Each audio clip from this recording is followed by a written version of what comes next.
प्रभु यीशु के सामर्थ्य नाम में आप सभी को जय मसीह की।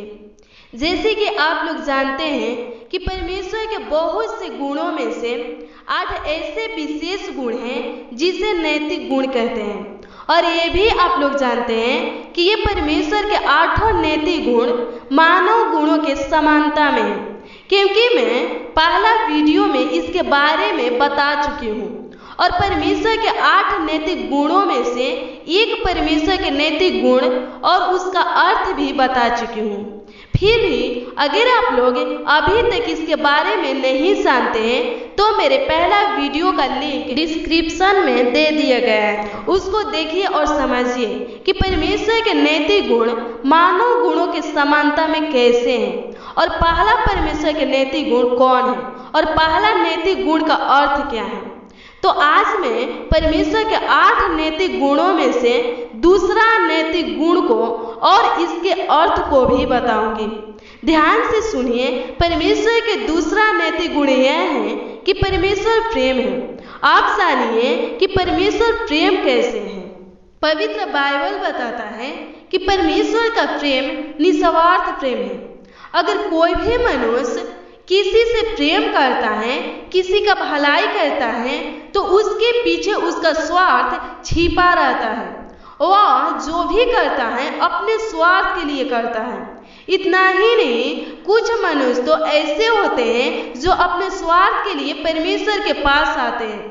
जब बीमार रहते हैं तो परमेश्वर के पास आते हैं, परमेश्वर को याद करते हैं, परंतु जिस दिन बीमारी से चंगे हो जाते हैं और उससे बहुत सी आशीषों को प्राप्त कर लेते हैं तो उसी दिन से परमेश्वर को याद करना छोड़ देते हैं, भूल जाते हैं। परंतु परमेश्वर किसी से अपने स्वार्थ के लिए प्रेम नहीं करता। पूरे विश्व में जितने भी पापी मानव जाति हैं उन सब को वह निस्वार्थ अपने गले से लगाता है। परमेश्वर हम सबसे इतना हद तक प्रेम किया कि वह हमें अपना इकलौता पुत्र तक दे दिया। यूहन्ना रचित शुभ समाचार 3 अध्याय के वचन 16 में लिखा है, क्योंकि परमेश्वर ने जगह से ऐसा प्रेम रखा कि उसने अपना इकलौता पुत्र दे दिया, ताकि जो कोई उस पर विश्वास करे वह नष्ट न हो परंतु अनंत जीवन पाए। यह वचन कहता है कि परमेश्वर ने अपने इकलौते पुत्र को हमें इसलिए दिया ताकि हम सब उसके पुत्र पर विश्वास करके उद्धार पाए। लेकिन हम लोग उसके पुत्र पर विश्वास नहीं किए, उसका आदर नहीं किए, बल्कि हम लोगों ने उसको यानी परमेश्वर के पुत्र को एक मेमने की तरह बलि कर दिए, अर्थात हमारे पापों ने उसको क्रूस पर चढ़ा दिया। रोमियो की पत्री 5 अध्याय के वचन 8 में ये लिखा है, परंतु परमेश्वर हम पर अपने प्रेम की भलाई इस रीति से प्रकट करता है कि जब हम पापी ही थे तभी मसीह हमारे लिए मरा। परमेश्वर का इकलौता पुत्र प्रभु यीशु मसीह हमारे पापों के कारण मरा। मेरे भाई बहनों, पहला यूहन्ना 4 अध्याय के वचन 9 और 10 में लिखा है कि जो प्रेम परमेश्वर हम सबसे रखता है वह इससे प्रकट हुआ कि परमेश्वर ने अपने इकलौते पुत्र को जगत में भेजा कि हम उसके द्वारा जीवन पाए। प्रेम इसमें नहीं कि हमने परमेश्वर से प्रेम किया, पर इसमें है कि उसने हमसे प्रेम किया और हमारे पापों के प्रायश्चित के लिए अपने पुत्र को भेजा। सच में परमेश्वर का प्रेम बहुत ही महान और स्तुति योग्य है।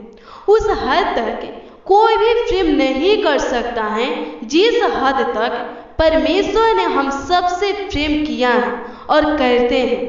परमेश्वर के प्रेम के बारे में पवित्र बाइबल एक और महत्वपूर्ण बातों को बताता है कि इसके अतिरिक्त परमेश्वर के विशेष पारिवारिक प्रेम उन लोगों से है जिन लोगों ने प्रभु यीशु के द्वारा परमेश्वर से मेल किया है। अर्थात जो इंसान यह मान लेता है कि प्रभु यीशु मसीह परमेश्वर का इकलौता पुत्र है, उसे परमेश्वर ने हमारे लिए भेजा है और इस पर प्रभु यीशु से प्रेम करता है, तो परमेश्वर उस इंसान से विशेषकर पारिवारिक प्रेम रखते हैं, उस इंसान को अपना संतान बना लेते हैं। यूहन्ना रचित शुभ समाचार 16 अध्याय के वचन 27 में प्रभु यीशु भी कहते हैं, क्योंकि पिता तो आप ही तुमसे प्रेम रखता है, इसलिए कि तुमने मुझसे प्रेम रखा है और ये भी विश्वास किया है कि मैं पिता की ओर से आया। एक बार प्रभु यीशु ये भी कहा है कि जो मेरे पास आएगा वही मेरे पिता के पास पहुंच सकता है, पर जो मेरे पास नहीं आएगा वह मेरे पिता के पास नहीं पहुंच सकता। हाँ मेरे भाई बहनों, प्रभु यीशु परमेश्वर का भेजा हुआ इकलौता पुत्र है और जो उनके इकलौते पुत्र पर विश्वास करेगा उसी का उद्धार होगा और उसी से परमेश्वर भी प्रेम रखेंगे और वहीं परमेश्वर के पास पहुंचेगा। तो ये परमेश्वर का दूसरा नैतिक गुण था। तीसरा नैतिक गुण मैं अगला वीडियो में बताऊंगी। अगर आप तीसरा परमेश्वर के नैतिक गुण को और उसके अर्थ को जानना चाहते हैं तो मेरे अगला वीडियो को देखिए।